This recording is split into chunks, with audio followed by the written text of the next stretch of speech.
Hi, welcome to this video where I will show you how to get started to set up your domain on the Charita platform. So after logging in, this is where you will be in the dashboard screen. And to start setting up your domain, you will go to Domain, click, and here you will choose your domain. So I will now be working on apptrafficcontrol.com, but when you open this up, here will be the name of your platform. And to start with, on the left column here, you will see logos. If you click here, you can upload your own logos to your own website. You choose the position where you want the logo to be by clicking on this drop-down menu. So if you want to upload your desktop logo, you choose desktop and you use this right side toolbar here to click upload, and then you choose your logo from your computer. If you want to use different logos for example, the mobile version of your website, if you want to have a different logo in the footer of your website, you can choose footer, for example, and upload a different logo here. If you're using logos in different languages, and if your website is in different languages, you can choose the language here. When you've uploaded all the logos you want to use, you just click Save.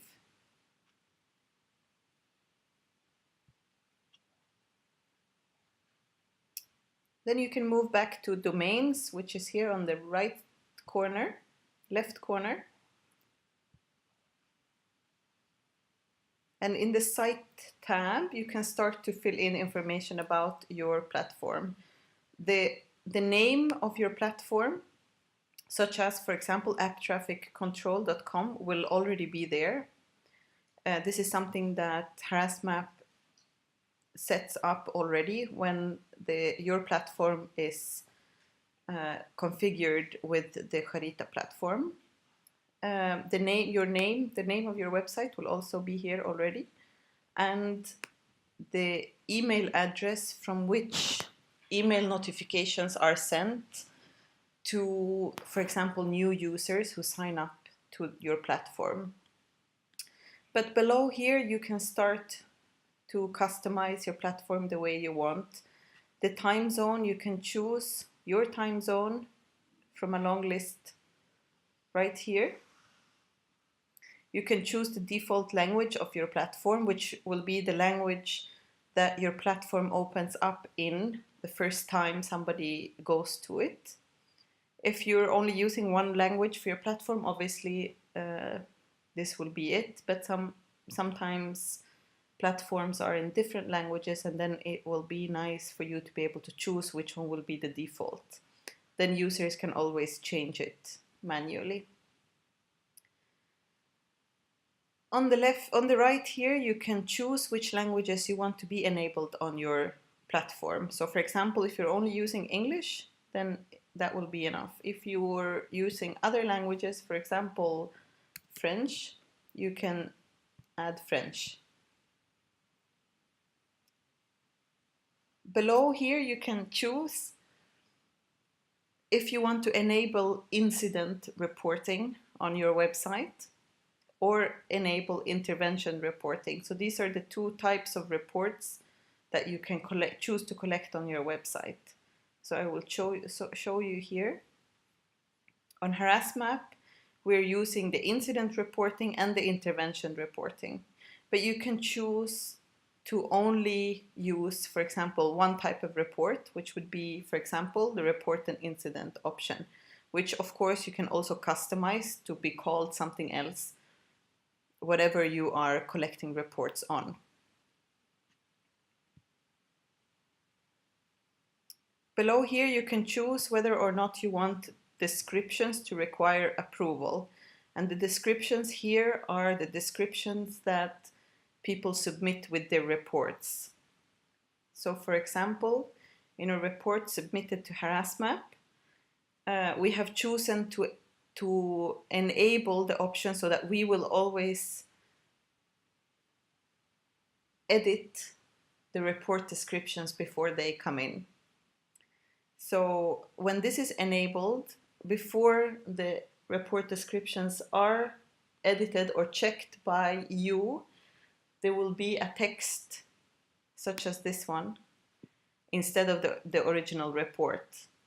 And this is so that you can have a chance to make sure that the information that is included in the reports is, for example, safe or not including any personal contact information to somebody. You can also choose whether or not you want to enable the news section, which is a section on the home page of your platform. So for example, on HarassMap, the news section is here. And here you can, in the news section, you can upload news or blog posts or any kind of content, but you can also choose to remove this section completely from your homepage. And the last one here is where you can choose to enable or disable the contact form section. And the contact form section is accessible from the bottom, from the footer of the homepage under Contact Us, and it looks like this. This is basically a space where users can send you a message. If you prefer to not give your users this option, you can disable the contact form section from here.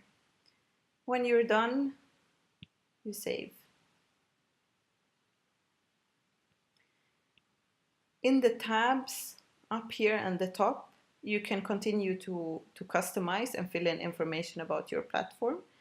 In the meta description, you can enter the text or the description that you want to be visible anytime somebody is sharing the link or the URL to your platform. So HarassMap, for example, is using this description. You can use anything you like. Also remember to save.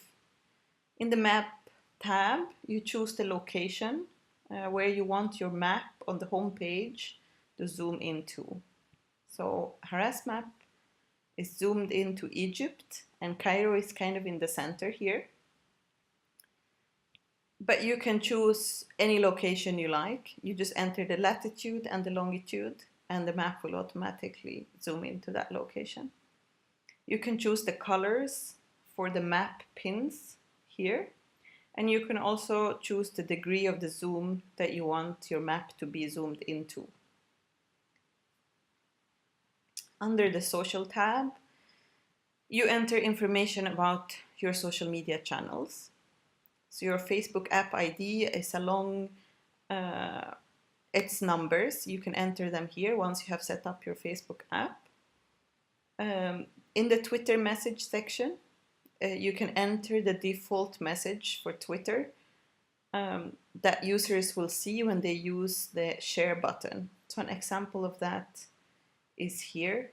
If a user has viewed a report on your platform and then chosen to share it on Twitter, this is the default message that HarassMap is using.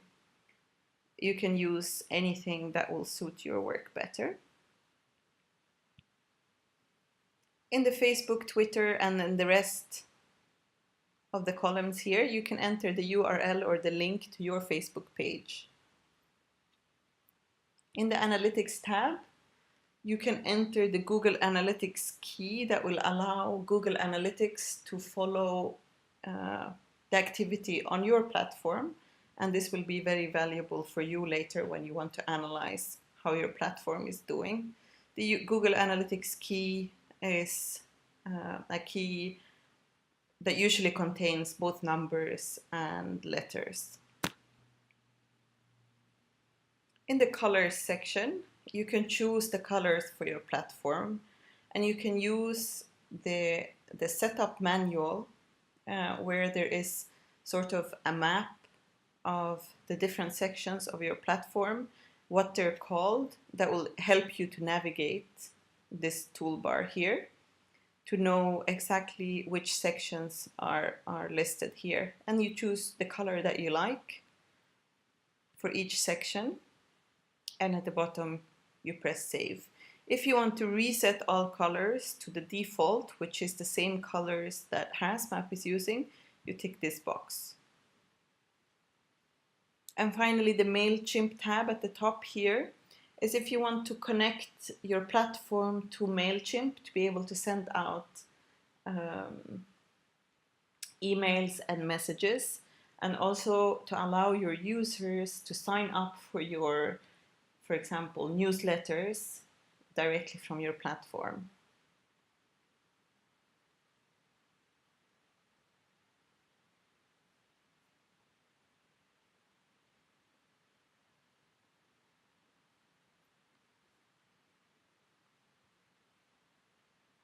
If you want to read more about how to customize your domain, you can use the setup manual. Under step 5, you will find a lot more detailed information about how to customize your domain.